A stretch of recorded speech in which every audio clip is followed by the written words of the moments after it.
From the outside looking in, you can't understand it. From the inside looking out, you can't explain it. That is the spirit of Aggieland. Texas A&M is full of rich traditions that can rarely be understood from the outside. Today I'm going to give you a little insight on the exclusive and famous traditions at Texas A&M. Now all of you are residents of Aggieland, but you are not Aggies. So today I want to educate you and inform you on just a few of the traditions at Texas A&M so you don't feel completely out of the loop. Hopefully by the end of this you'll be able to have an intelligent conversation with an old Ag. Being a current student, I've had the full experience of Texas A&M and I'm confident that I can bring you up to speed. Today I want to talk to you about the traditions of Howdy, the Aggie Ring, the story of the 12th man, and our Yell Leaders. So we'll start with Howdy. It is the most commonly used phrase here in Aggieland and on campus. It's your first introduction as a freshman. You have to say it to everyone that says it back to you.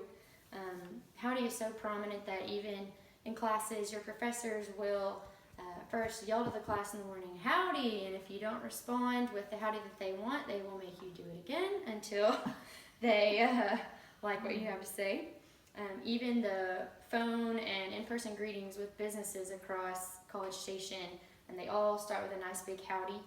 For example, I work at the Barracks Townhomes, and our greeting is, "Howdy, thank you for calling the Barracks Townhomes. How can I help you?" Howdy is everywhere. If you want to fit it around here, you do have to use howdy. The next tradition that you need to know is the 12th man. It is kind of hard to explain without knowing the history of it, so I'm going to go ahead and give that to y'all. And the Texas A&M website does do a good job of giving that to us. On January 2nd, 1922, the Aggies were playing Center College.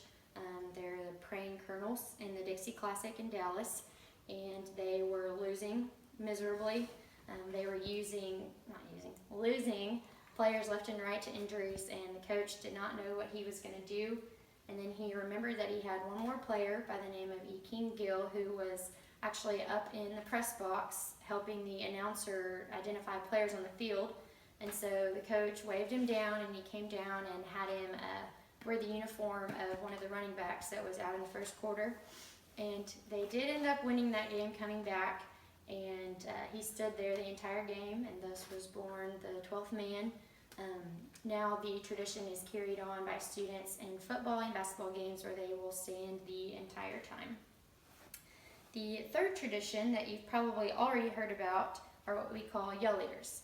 Now, as Aggies, we don't have cheerleaders, we have male Yell Leaders. They are 3 seniors and 2 juniors that are elected every year by the student body.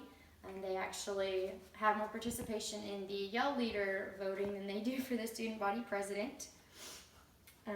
They lead yells at all of the home and away football games, the home basketball, volleyball, and soccer games, and some postseason games as well. And now you might wonder about the history behind Yell Leaders, why we don't have cheerleaders.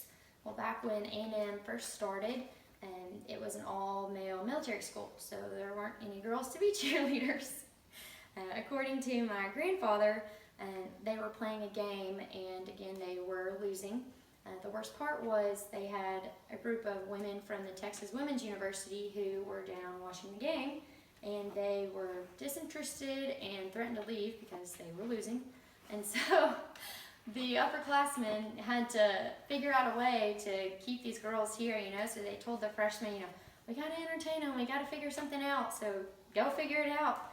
And they came back dressed in white coveralls and started leading yells to the crowd, and they ended up loving it, so they decided to incorporate it into the repertoire of the rest of the games in the future.